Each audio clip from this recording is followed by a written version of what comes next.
Une poignée de cultivateurs face à des hommes armés, et si le véritable pouvoir naissait du peuple lui-même? Imaginez un village isolé du Sahel, loin des caméras du monde, où la sécheresse ronge la terre, fissure les esprits, et où chaque espoir, si mince soit-il, compte comme une graine précieuse dans le désert. Dans ce décor âpre, chaque lever de soleil porte la promesse d'une lutte, celle pour la survie, la dignité et surtout la souveraineté. Un matin, à Canaries, des villageois sans uniforme, munis de vieux fusils hérités parfois de leurs ancêtres, stoppent un convoi de combattants lourdement équipés. Il n'y a derrière eux aucun appui étranger, aucun blindé, aucune radio militaire sophistiquée. Il n'y a que la volonté farouche, presque palpable, de protéger leur foyer, le sol de leurs pères et mères, les tombes de leurs ancêtres. Ce n'est pas une simple embuscade, mais un soulèvement discret, presque invisible aux yeux du monde, mais d'une intensité rare. Ceux que l'on croyait de paisibles paysans, des hommes et des femmes sans histoire, refusent le rôle de victime. En quelques instants, ils renversent l'équilibre des forces dans la région, mettant à mal les idées reçues. Ici, la guerre ne se joue plus seulement entre professionnels ou sous la coupe de puissances étrangères. Ici, c'est le peuple qui prend la plume de l'histoire. Pourquoi ce fait divers local a-t-il tant de portée? Parce qu'il dévoile une réalité trop souvent ignorée, voire délibérément occultée. La souveraineté se construit là où le peuple décide d'agir, où il s'arroge le droit d'écrire sa propre histoire. La victoire de Canaries dépasse la tactique, c'est un acte politique, une gifle portée à la domination étrangère qui façonne le Sahel depuis des décennies.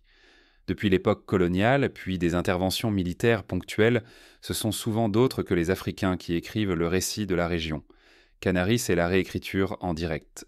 Pour saisir la portée de cette scène, il faut se souvenir de la célèbre révolte de Spartacus, il y a plus de 2000 ans. Des esclaves, considérés comme incapables de s'organiser, se sont dressés contre Rome, bouleversant l'ordre établi, ne serait-ce qu'un temps.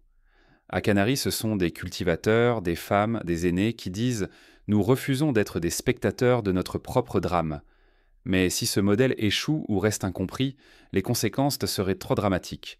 Une victoire populaire ignorée ou écrasée, et tout un peuple pourrait perdre non seulement sa sécurité, mais aussi sa voix et son avenir. Sans cette résilience locale, le récit du Sahel continuerait d'être dicté par ceux qui n'y vivent pas, qui ne voient pour la région qu'à travers des rapports et des images de guerre. L'histoire coloniale fourmille d'exemples où la voix locale a été étouffée, menant à des décennies de conflits et de dépendance, comme ce fut le cas en Algérie ou en Indochine. Canaries devient alors le symbole d'un basculement. Pour le Burkina Faso, comme pour tout le Sahel, cette victoire prouve qu'aucune armée étrangère, aussi puissante soit-elle, ne peut remplacer l'élan collectif d'un peuple solidaire. L'opération Python Rouge incarne la naissance d'un nouveau pouvoir africain, enraciné dans la terre, forgé par la solidarité citoyenne. Rappelons-nous le Vietnam, où la détermination du peuple a fini par l'emporter face à des armées technologiquement supérieures, ou encore la résistance en Éthiopie face aux colonisateurs italiens au début du XXe siècle. Mais pour comprendre la portée de ce séisme, il faut revenir sur l'atmosphère de tension qui règne au Sahel. Pour saisir toute la profondeur du bouleversement, il faut explorer l'ascension d'Ibrahim Traoré et la naissance de cette révolution silencieuse. La région, depuis de longues années, est un foyer de tension, où la menace des groupes armés se conjugue à la lassitude des populations face aux interventions étrangères. Avant Canaries, la région était déjà sous pression, prise en étau entre la menace constante des groupes armés et la lassitude face aux interventions étrangères peu efficaces. C'est dans ce contexte brûlant qu'un homme, Ibrahim Traoré, va incarner la montée en puissance d'une volonté populaire inédite. Ce jeune capitaine, formé dans les écoles burkinabées, mais nourri des histoires de résistance africaine, a compris que la solution ne viendrait pas d'ailleurs, mais des profondeurs de son propre peuple. Le Burkina Faso, longtemps relégué au rang de maillon faible du Sahel, se dresse aujourd'hui sous une lumière nouvelle. Au sein d'une région meurtrie par des décennies de conflits, d'ingérences et de fausses promesses de paix, un bouleversement profond prend racine. Le Sahel, jadis simple décor de luttes et de manipulations, s'affirme désormais comme le foyer d'une insurrection silencieuse pour la souveraineté africaine.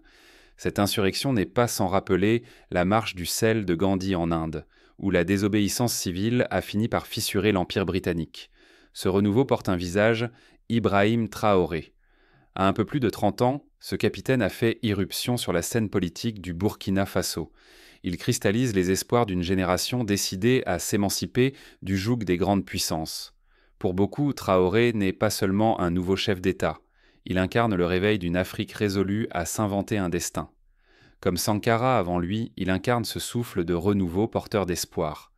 Son discours, lors de la prise de fonction, a rappelé l'importance de l'autonomie et de la dignité, deux valeurs souvent sacrifiées sur l'autel des intérêts extérieurs. Pour la première fois depuis l'indépendance, des civils prennent officiellement les armes. Ce sont les volontaires pour la défense de la patrie, ou VDP, ni soldats de carrière, ni mercenaires étrangers. Ce sont des agriculteurs, des artisans, des enseignants, parfois à peine formés, qui ont répondu à l'appel de la nation. Leur mission, défendre leur village, leur famille et l'intégrité du territoire envers et contre tout. On se rappelle, lors du siège de Waiguya, la mobilisation spontanée de centaines de jeunes et de femmes armés de bâtons et de machettes venus prêter main forte aux volontaires. Cette mobilisation populaire débouche sur l'opération Python Rouge, une initiative inédite, pas d'armée régulière suréquipée, pas de soutien aérien occidental, seulement des hommes et des femmes portés par la volonté de reconquérir leur dignité. Python Rouge, c'est la stratégie de l'ingéniosité, de la connaissance du terrain et de l'unité face à l'adversité. Une stratégie où l'intelligence collective supplante la puissance de feu. Lors d'un témoignage recueilli auprès d'un volontaire, celui-ci explique comment ils ont utilisé les sentiers de chèvre pour contourner l'ennemi, exploitant une topographie que seuls les autochtones connaissent. Au cœur de cette victoire, un nom émerge, Canary. Ce village, autrefois anonyme, est devenu le symbole du sursaut national. Là-bas, des volontaires modestement équipés ont intercepté un convoi de militants lourdement armés. Leur succès n'est pas qu'un fait d'armes, il bouleverse l'équilibre de la lutte contre le terrorisme. Canary incarne la résilience, le courage et la capacité d'un peuple à se surpasser, même contre toute attente. À la manière du village d'Astérix résistant à l'Empire romain, Canary a montré que la détermination peut parfois faire basculer le destin. Fermer les yeux sur ces événements, c'est risquer de sous-estimer l'ampleur du changement en cours.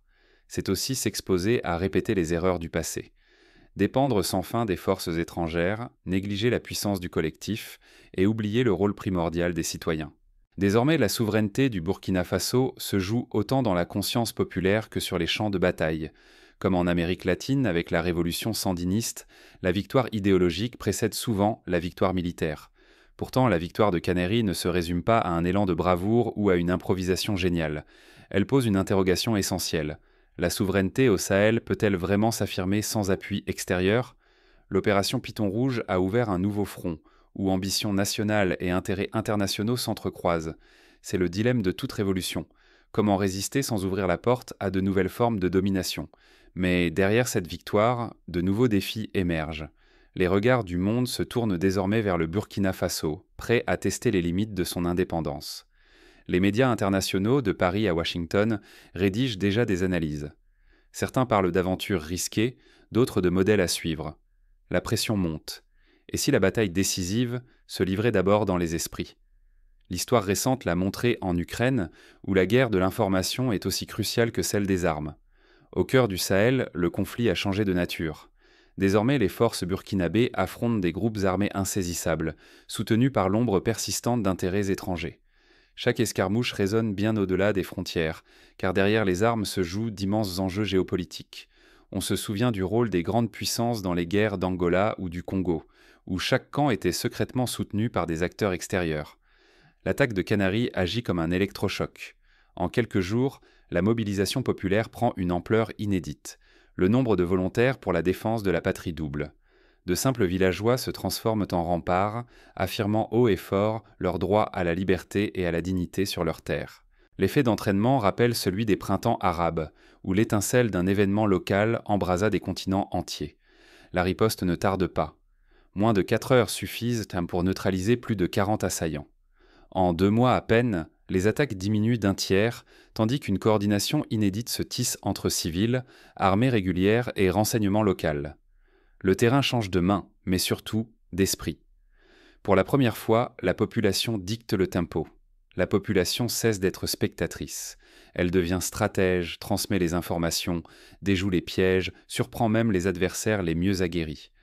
L'intelligence partagée supplante la force brute. Désormais, chaque village, chaque famille joue son rôle dans la résistance, à la manière de la résistance française pendant la Seconde Guerre mondiale, où chaque boulanger, chaque fermier pouvait devenir un héros de l'ombre. Mais ces succès soulèvent des doutes. Certains alertent sur l'inexpérience des civils, redoutant une dérive incontrôlable vers la guérilla. D'autres craignent que cette résistance, si courageuse soit-elle, reste trop fragile face à l'épuisement ou à une intervention internationale de grande ampleur.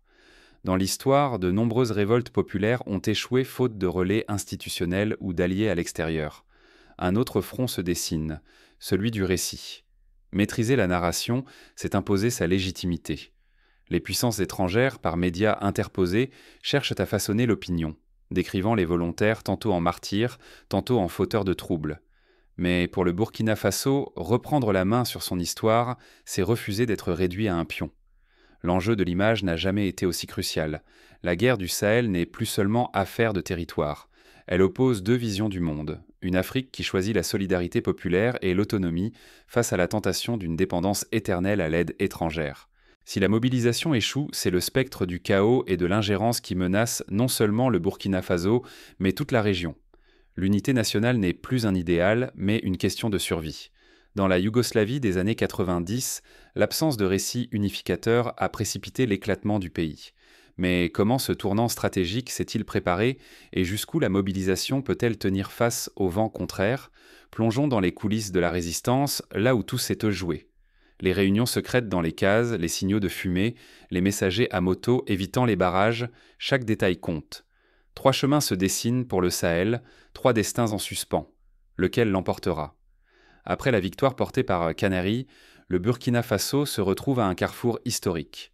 Le premier scénario, celui du renouveau, offre l'espoir. L'État reprend la main sur ses terres, la confiance revient et l'économie s'envole. Dans certaines régions libérées, on observe une hausse de 65% de l'activité économique en moins de 2 mois. Le pays, hier qualifié de fragile, devient l'exemple à suivre pour ses voisins, inspirant le Mali et le Niger à repenser leur avenir. Les marchés reprennent vie, les écoles rouvrent, les familles déplacées rentrent chez elles. Mais l'histoire peut bifurquer. Si le conflit s'éternise, tout bascule. Les attaques se poursuivent, la peur s'installe dans les esprits et l'économie piétine. Les relations avec l'Occident se tendent, surtout après le départ progressif des troupes françaises. Les alliances régionales se reforment à la hâte, avec le risque d'un isolement dangereux. Rappelons-nous la Syrie, où la multiplication des acteurs a précipité l'enlisement et le chaos. Le pire reste possible, l'éclatement régional. Le conflit franchit les frontières, gagnant des pays déjà fragiles. Face à la crise, la communauté internationale intervient en nombre, multipliant les ingérences. La souveraineté promise s'effrite, le spectre d'une domination extérieure ressurgit. Le Sahel devient alors l'arène de lutte d'influences étrangères, reléguant la voie locale au second plan. Comme au Congo, au cœur de la guerre froide, où les puissances utilisaient le pays comme terrain d'affrontement par procuration. Chaque décision engage l'avenir. Aujourd'hui, le peuple du Sahel joue sa liberté, son autonomie politique et la possibilité de façonner son propre destin. Choisira-t-il l'émancipation ou risquera-t-il de retomber dans le chaos et la dépendance? À ce carrefour, l'histoire attend une réponse. Mais qui du peuple ou des puissances extérieures écrira la suite? Et si reprendre le contrôle commençait par la voix de chacun? Canary n'est pas seulement un épisode de bravoure, c'est une leçon pour tous. La souveraineté s'enracine dans la solidarité, le récit partagé et l'attachement viscéral à la terre natale. La souveraineté n'est pas un concept abstrait, mais un vécu quotidien, fait de choix, de petites victoires et de sacrifices assumés. Quand des agriculteurs, des professeurs et des citoyens se lèvent ensemble, ils deviennent plus forts que n'importe quelle colonne de blindés venue d'ailleurs. Leur puissance née de l'unité nourrit chaque jour dans les villages, sur les places, au cœur des familles. À Canary, cette mobilisation a prouvé que changer le cours de la politique, voire l'équilibre du Sahel, n'est pas réservé à une élite ou à l'armée, mais appartient à la communauté tout entière. À l'image des kibbutzim en Israël, où la défense du territoire reposait d'abord sur la solidarité communautaire. Ce qui fait la force de cette révolution silencieuse, c'est la maîtrise du récit. Aujourd'hui, remporter une bataille sur le terrain ne suffit plus. Il faut aussi triompher dans la bataille des images, des mots, de l'histoire racontée au monde.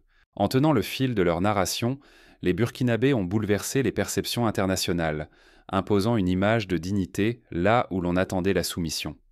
Les réseaux sociaux, les radios communautaires, les chants populaires deviennent autant d'armes que les fusils. Déjà, le modèle burkinabé inspire au-delà des frontières. Dans d'autres pays du Sahel, on observe, on s'interroge, parfois on imite cette dynamique citoyenne. Ce souffle de renouveau ébranle les certitudes anciennes et ouvre la voie à une Afrique qui ose enfin parler d'elle-même, qui refuse d'être seulement un terrain de jeu pour les intérêts étrangers. Dans les villages du Niger, des réunions communautaires reprennent, évoquant le modèle de Canary. Mais l'enjeu dépasse largement la prochaine bataille.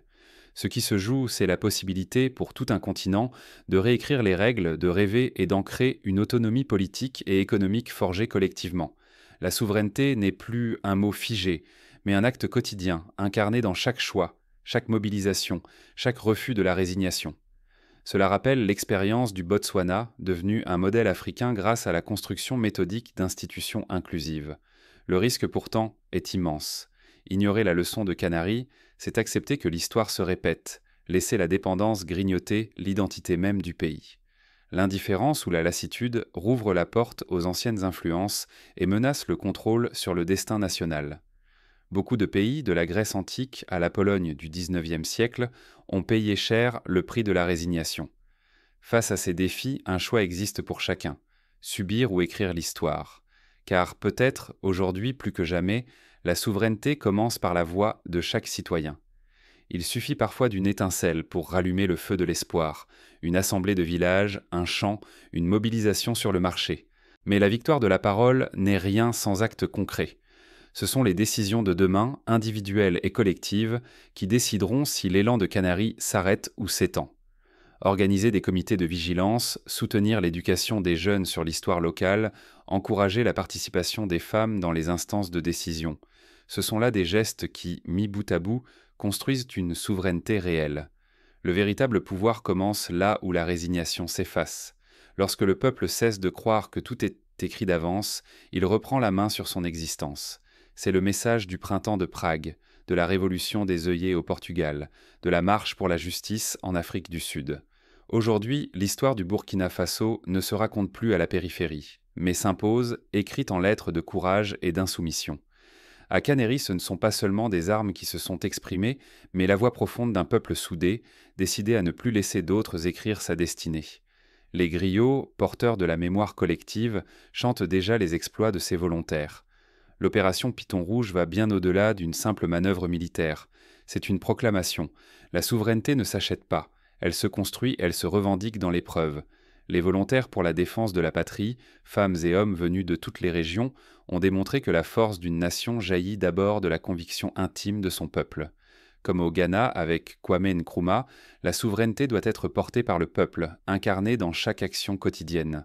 Face aux menaces extérieures, ils n'ont pas opposé des chars ou des avions, mais la connaissance du terrain, la solidarité et un refus catégorique de céder. Ce choix n'est pas sans conséquences. Il faut désormais affronter les regards du monde, devenir la cible des ambitions étrangères, prendre le risque d'être isolé ou contesté. Mais pour la première fois depuis des décennies, ils reprennent la main sur leur propre futur. Les universités, les associations de jeunesse, les radios rurales, tous sont désormais mobilisés pour défendre cette conquête. La victoire de Canary n'est pas une fin, mais l'ouverture d'un récit collectif, porté par ceux qui refusent la domination. Elle prouve que l'autonomie n'est pas un mirage lointain, mais une réalité qui se forge, pas à pas, choix après choix, sacrifice après sacrifice. Le combat de demain se jouera dans la capacité à transmettre cette énergie aux générations suivantes. Ce combat, c'est aussi le vôtre. La prochaine page appartient à ceux qui osent la rêver et l'écrire. Que vous soyez du Burkina Faso, du Sahel ou d'ailleurs sur le continent africain, la question demeure. Quel rôle choisirez-vous dans ce bouleversement ? Il n'y a pas de victoire sans engagement. Alors discutons, débattons et surtout agissons pour que l'Afrique redevienne le théâtre de sa propre souveraineté. Car il suffit d'un premier pas, d'un geste, d'une voix qui s'élève pour que tout un peuple se mette en marche. L'histoire attend, le monde observe. À Canary, le futur a déjà commencé. Bientôt, peut-être, ce sera chez vous, dans votre village, votre ville, votre communauté, que se jouera la prochaine étape de ce grand